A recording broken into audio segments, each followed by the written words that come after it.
Welcome back, ladies and gentlemen. Nothing short of a Dhurandhar 3 in Pakistan. Lashkar co-founder Amir Hamza, the man behind several terror attacks in India, has been shot in Lahore by unknown gunmen. He's currently admitted to a hospital and said to be in a critical condition. According to available information, unidentified attackers in a daring shootout opened fire on him outside a news channel office in Lahore. This is the second time in less than a year when Hamza came under attack. Unknown men shot the terrorist outside his residence in Lahore last year in May, after which they rushed him to a hospital. Later, the Pakistani authorities reportedly heightened his security, though they did not comment on the incident. Born on May 10, 1959 in Gujranwala, Punjab province, Hamza is a veteran of the Afghan Jihad. He co-founded LET, a US-designated terror group, along with terrorist Hafiz Syed between 1985 and 1986. 66-year-old Amir Hamza has long been linked to multiple terror activities, including attacks in India. The notorious Lashkar-e-Toiba, co-founder and a key ideologue behind major terror strikes in India. He has helped plan include the Pahalgam terror attacks, Mumbai terror attacks in which 166 were killed, the 2006 Mumbai train bombings in which 189 people were killed, the Pune, Bangalore and Delhi bombings, and the 2001 attack on the Indian Parliament. Designated by the United States Department of the Treasury as a terrorist, Hamza is regarded as the second most important LET leader after Hafiz Syed. Hamza has held several key positions within the terror group over the years and has been instrumental in shaping its propaganda wing and outreach campaigns. Now, in March 2026, US Congressional Research Service report identified Pakistan as a long-standing hub for multiple terrorist groups, hosting at least 12 US-designated foreign terrorist organizations. The report highlights that despite extensive military operations, Pakistan continues to operate as a base for militant targeting India and Afghanistan, reinforcing long-standing concerns. According to the report, some of these terror groups have been active since 1980s. The report also categorizes them into 5 types: global, Afghanistan-focused, India, Kashmir-oriented, domestic and even sectarian terror groups. The report also talks about several of India-focused groups that are active, like the LET and the Jaish, that continue to operate from Pakistani territory and seek to alter the status of Kashmir.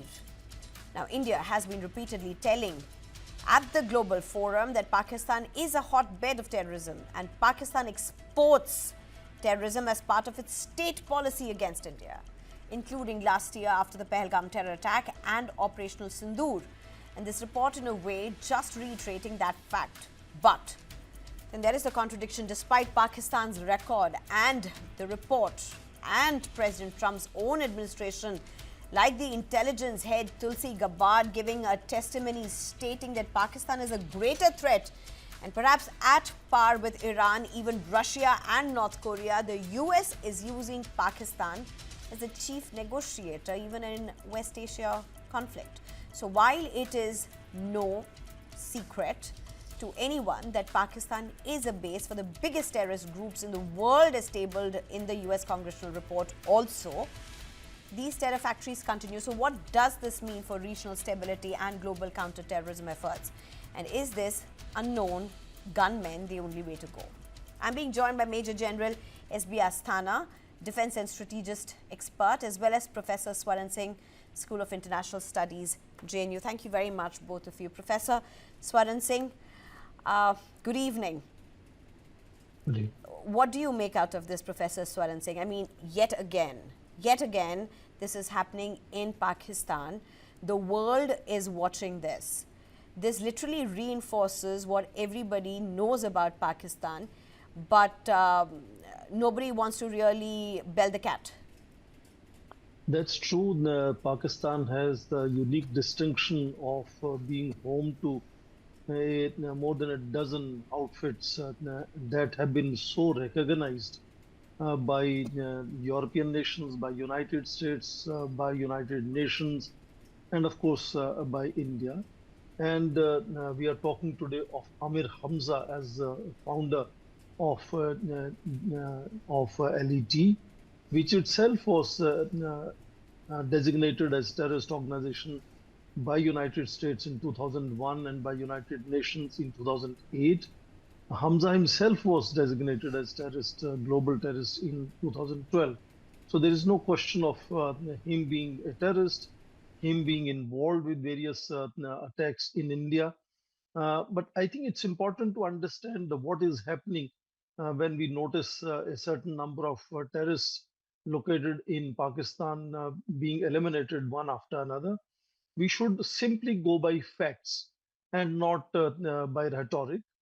The facts are that starting with the 2011 Osama bin Laden, and of course the TTP top leaders Hakimullah Masood, Balur ur Rahman in 2011 and 13, Americans were directly involved, and the world knew that it was Americans who had killed these. And I later remember another person posted in Pakistan mission of United States was involved in killing on street of someone who was also believed to be a terrorist.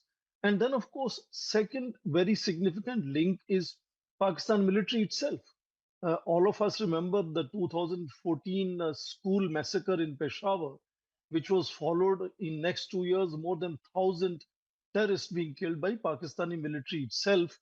And of course, even before that, particularly 2009, I remember we have a South Asia terrorism portal in New Delhi, which had for 2009 listed 7,884 terrorists being killed in 1 year.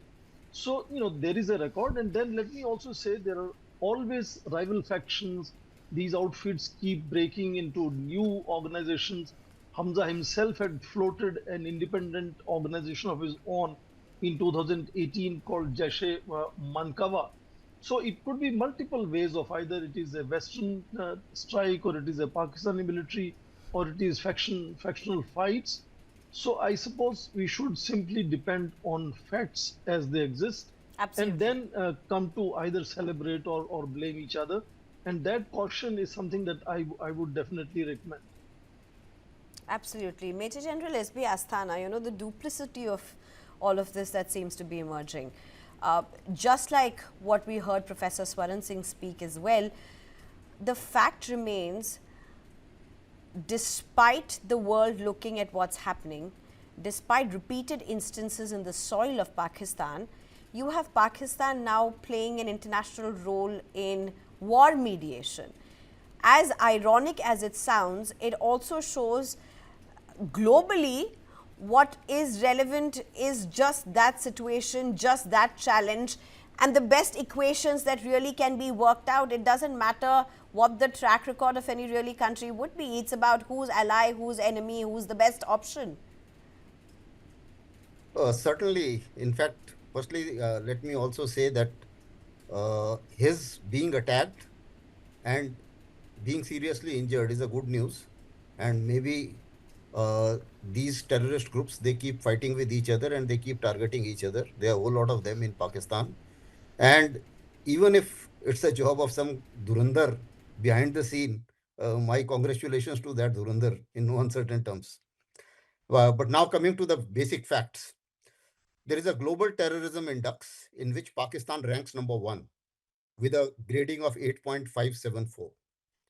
The maximum number of terrorist entities, terrorist designated, UN designated terrorists and entities, they exist in Pakistan. And this is a hypocrisy of the West and especially the United States, wherein in the same global terrorism index, Iran ranks 28th. And when it comes to hosting the UN designated terrorist organizations, Iran doesn't figure in the entire list at all.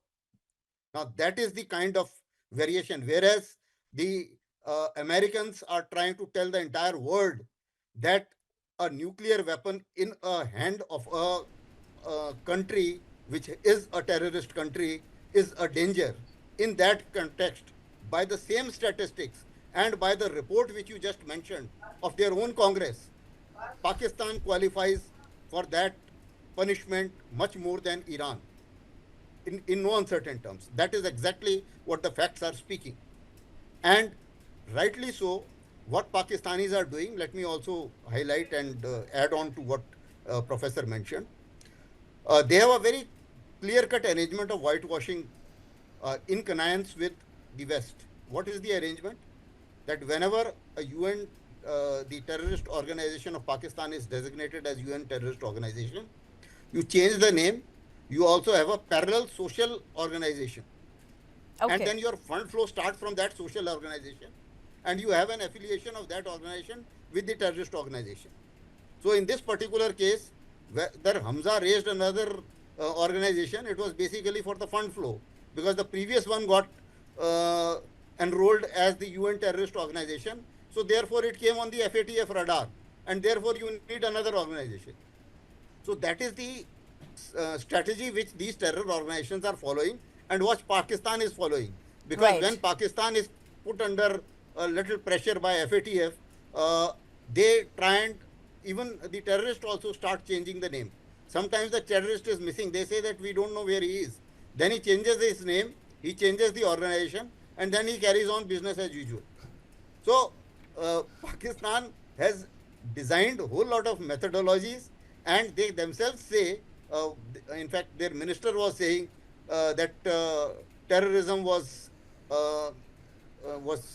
perhaps started in our soil by CIA, and we are the guys who are now facing the brunt.